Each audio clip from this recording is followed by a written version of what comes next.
Good morning. I know the weather's going to get warm here at some point. Good morning, and hope you all are doing well. House Republicans and the American people trust President Trump. His policies, which put Americans first, will deliver the strongest economy in the world. For far too long, American workers have been taken advantage of. And President Trump has made it clear, we will no longer put American workers at an unfair advantage. Imagine starting a football game 2 touchdowns behind. Or imagine being Houston and starting with a 25-point lead. Perhaps they would have won the game last night, right? For the past 50 years, that position the United States has actually been in. That is the position that the United States of America has been in for the past 20 plus years. Think about it. Across 132 countries and more than 600,000 products, U.S. exporters face higher tariffs 2/3 of the time. That is the definition of unfair and completely unacceptable. Remember, the goal is to level the playing field, and the president is already bringing our trade partners to the table. Look at Vietnam and Japan. Already, businesses have started adjusting and restructuring. They are investing in America. The president has secured $5 trillion of investments in the United States in his first 2 months, including my home state of Michigan, where Apple announced their intentions to launch a state-of-the-art manufacturing academy. This is proof that president's negotiations work. And high-paying, skilled manufacturing jobs will follow these investments to America. Just look at the job numbers from last week. Payrolls increased by 228,000. Payroll increased by 228,000 jobs in March. That was 88,000 more than forecasters had expected. And according to the private sector employment report, in March, 21,000 new jobs were added in manufacturing. Something unimaginable a year ago. Look, the reality is Biden left behind a broken economy, and the status quo won't fix it.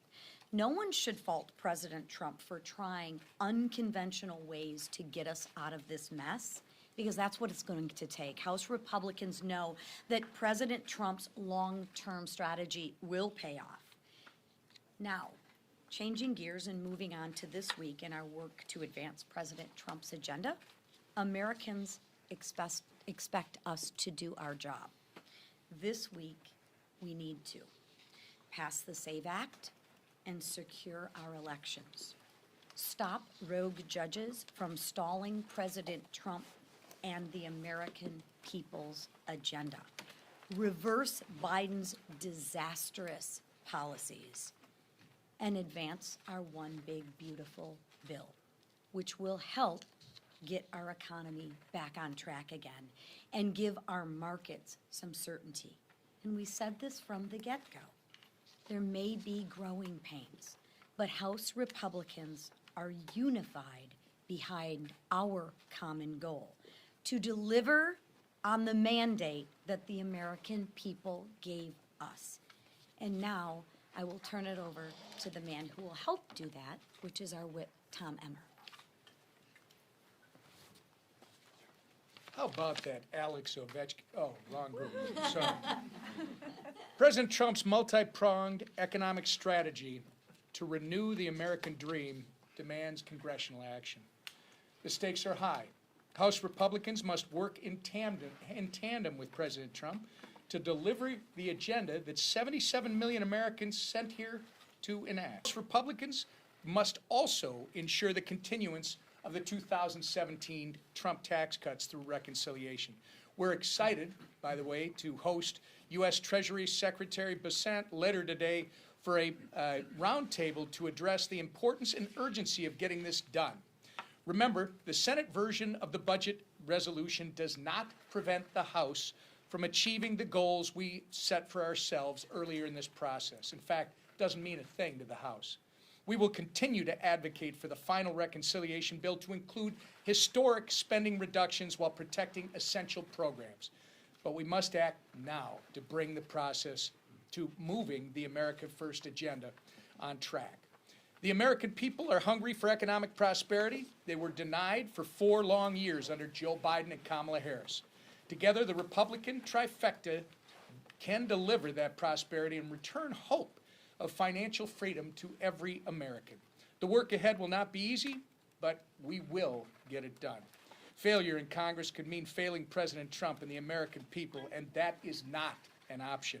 With that, I turn it over to our leader, Mr. Scalise. Thank you, Whip.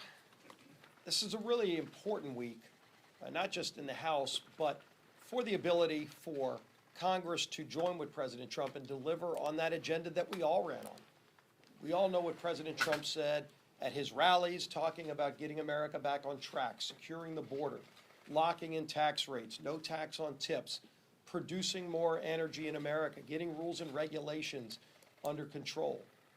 All of those things are in this one big beautiful bill that we have been focused on for more than a year in the House. But President Trump's not the only one that ran on all of those objectives. We did too. House Republicans ran on those same things. We need to follow through now and get the job done. And nobody said it would be easy.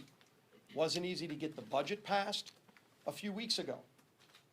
Some, in fact, not necessarily saying anybody in this room, but some said the bill might not pass.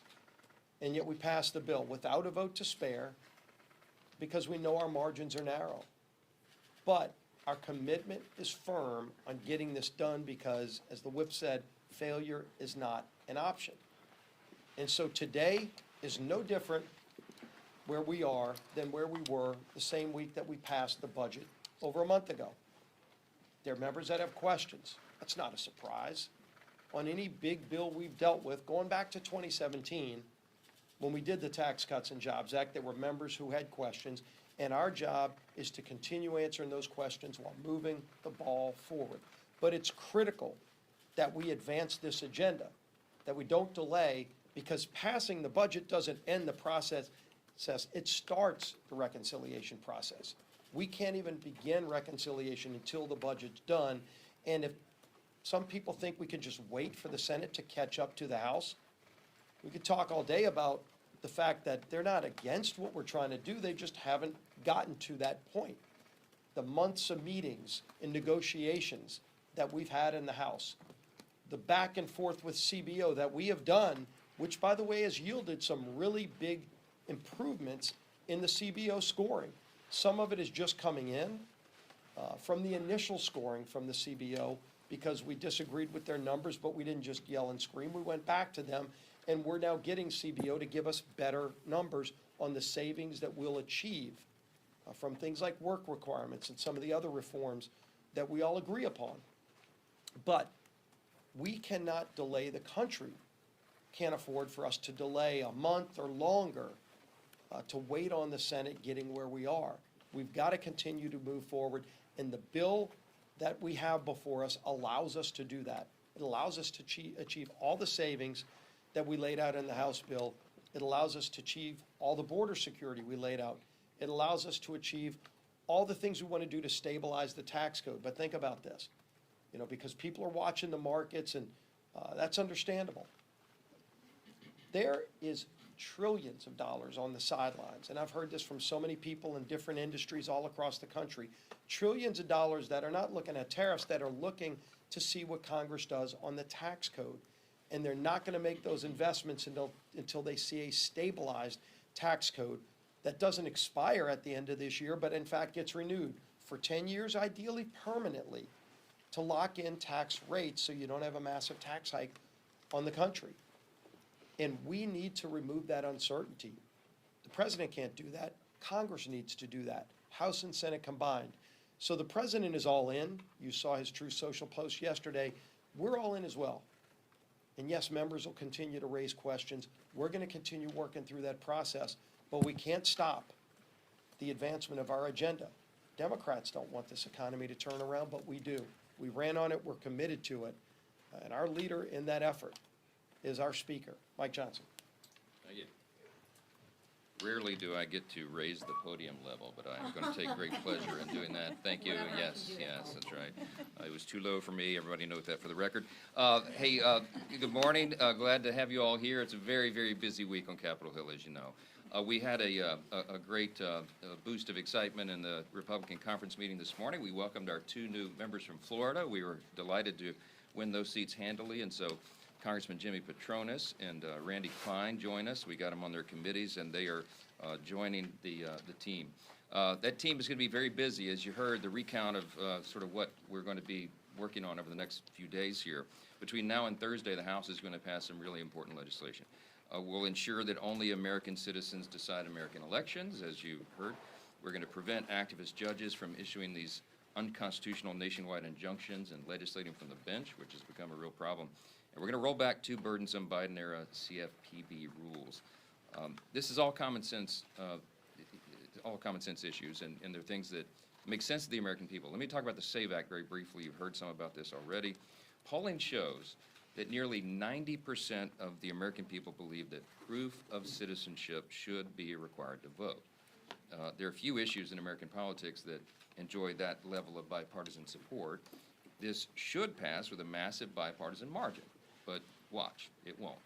The Democrats are contorting themselves into a pretzel trying to justify some sort of vote against this. Last year they argued we were too close to a federal election to make voting changes. And then they said that non-citizens don't actually vote. And then they said the SAVE Act will somehow result in voter suppression. All that was total nonsense. Now they're claiming that the SAVE Act disenfranchises married women who change their last names. I mean, it's absurd. What they're trying to do is protect the ability of non-citizens to participate in our elections. Plain and simple, that's what this is about.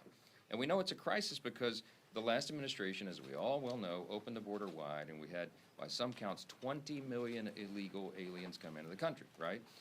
There's no mechanism in federal law, in current law, that requires states to prove citizenship. So even though it is currently against the law, only U.S. citizens should decide U.S. elections, there's no way to make sure that's actually happening. So the SAVE Act is so critically important. It follows common sense, and the American people are with us. The Democrats, I predict, will not be, and they're going to have to answer for that. Let me talk about reconciliation. You heard a lot about this. This is the mechanism that we have to advance the Trump agenda in a big way and deliver results to the American people, all those who voted for these big changes.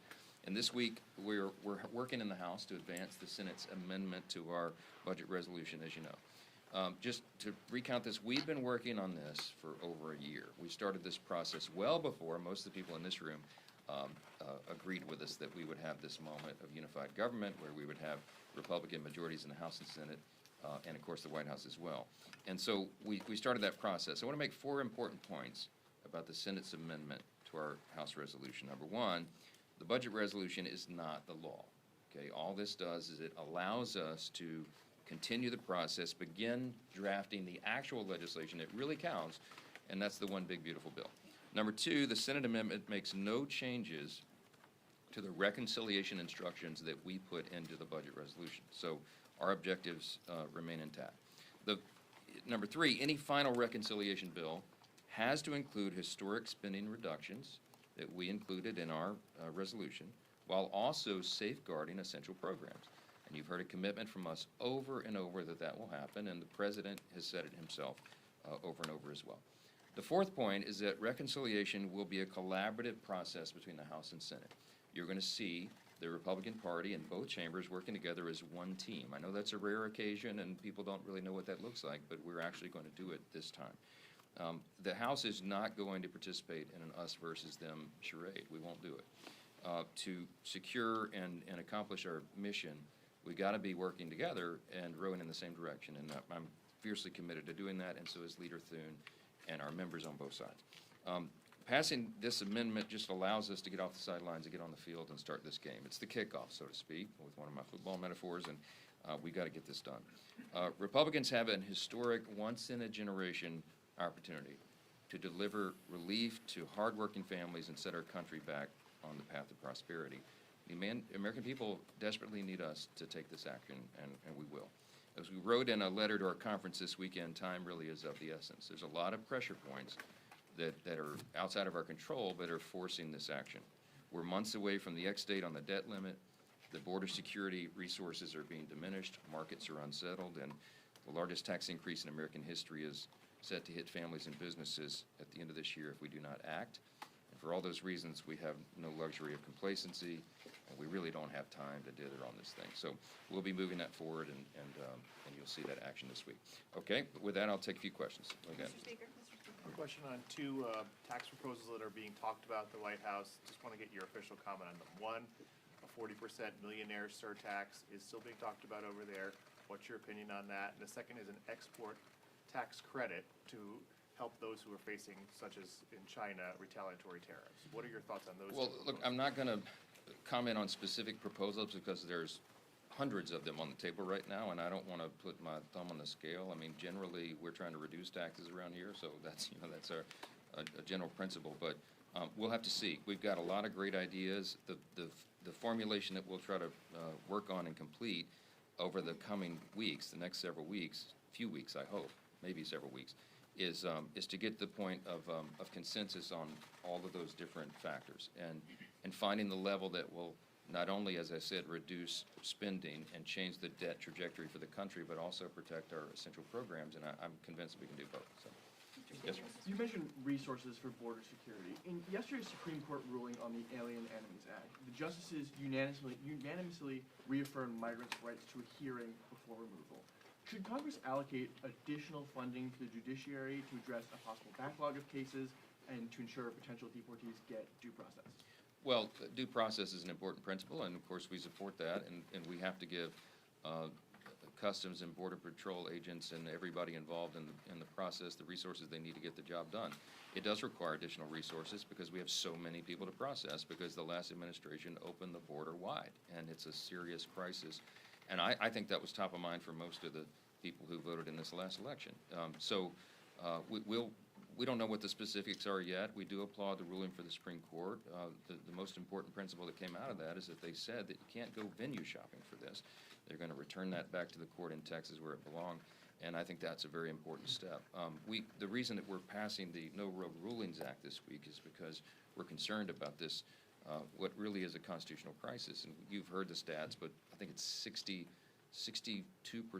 or 64% of all the injunctions, national injunctions that are issued against a president or against Donald J. Trump over the last several decades, and 90% of those or something were issued by judges that were appointed to the federal bench by Democrat presidents. I mean, it just looks on its face to be a serious issue, and Congress has to address it. And so Congressman Darrell Iss's bill is a really good measure to take some control in that area, and we're looking forward to that development. Yeah, Mr. Speaker, I wanted to ask you, it's been 3 months since the wildfires in Los Angeles. I know Governor Newsom sent your office a letter asking for additional funding. Have you been able to review that letter? Can you tell us a little bit about where those discussions stand on that funding? Well, look, the California wildfires is something that it's a request for supplemental emergency spending, and all of this is kind of wrapped together in all of the deliberations we're making right now. Reconciliation is the most immediate and urgent thing on our plate, but we can walk and chew gum at the same time. I'll tell you that there's some internal discussion about it, but it hasn't advanced yet, but stay tuned on that. So. Mr. Speaker. Second row, yes, sir. HHS Secretary Barbara Kennedy has now put in a call to the CDC to stop putting fluoride in drinking water. I want to get your thoughts on that, as health advisors have constantly said that they advise against that. Yeah, it's an interesting issue. I don't profess to be an expert in chemistry. I do constitutional law primarily, but I'll tell you that I think it deserves, from what I've read and from what I understand, it deserves real evaluation. There's a concern that it may be having a negative effect on the health of children, and obviously we have an obligation at the federal government level to look into that. So I'm as interested as you are. I don't have the answers, but I think it's one that the question has been begged and it needs to be addressed, so. Mr. Speaker? Thank you, Mr. thank you. Speaker.